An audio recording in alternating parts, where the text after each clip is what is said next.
Exodus 18, Jethro's advice. Jethro, the priest of Midian, Moses' father-in-law, heard of all that God had done for Moses and for Israel, his people, how the Lord had brought Israel out of Egypt. Now Jethro, Moses' father-in-law, had taken Zipporah, Moses' wife, after he had sent her home, along with her 2 sons. The name of one son was Gershom, for he said, I have been a sojourner in a foreign land. And the name of the other, Eleazar, for he said, the God of my father was my help and delivered me from the sword of Pharaoh. Jethro, Moses' father-in-law, came with his sons and his wife to Moses in the wilderness where he was encamped at the mountain of God. And when he sent word to Moses, I, your father-in-law Jethro, am coming to you with your wife and her 2 sons with her, Moses went out to meet his father-in-law and bowed down and kissed him. And they asked each other of their welfare and went into the tent. Then Moses told his father-in-law all that the Lord had done to Pharaoh and to the Egyptians for Israel's sake, all the hardship that had come upon them in the way, and how the Lord had delivered them.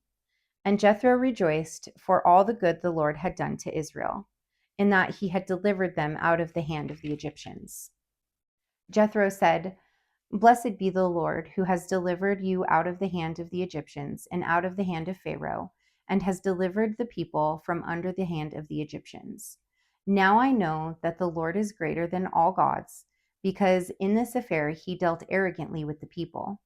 And Jethro, Moses' father-in-law, brought a burnt offering and sacrifices to God. And Aaron came with all the elders of Israel to eat bread with Moses' father-in-law before God. The next day Moses sat to judge the people, and the people stood around Moses from morning till evening.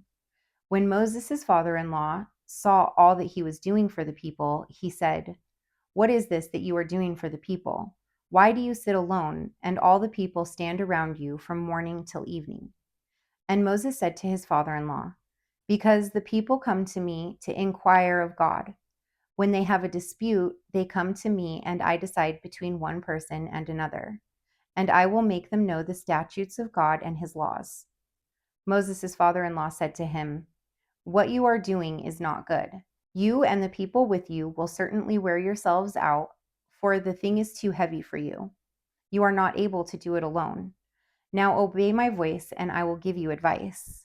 And God be with you. You shall represent the people before God and bring their cases to God. And you shall warn them about the statutes and the laws, and make them know the way in which they must walk and what they must do. Moreover, look for able men from all the people, men who fear God, who are trustworthy and hate a bribe, and place such men over the people as chiefs of thousands, of hundreds, of fifties, and of tens. And let them judge the people at all times. Every great matter they shall bring to you, but any small matter they shall decide themselves.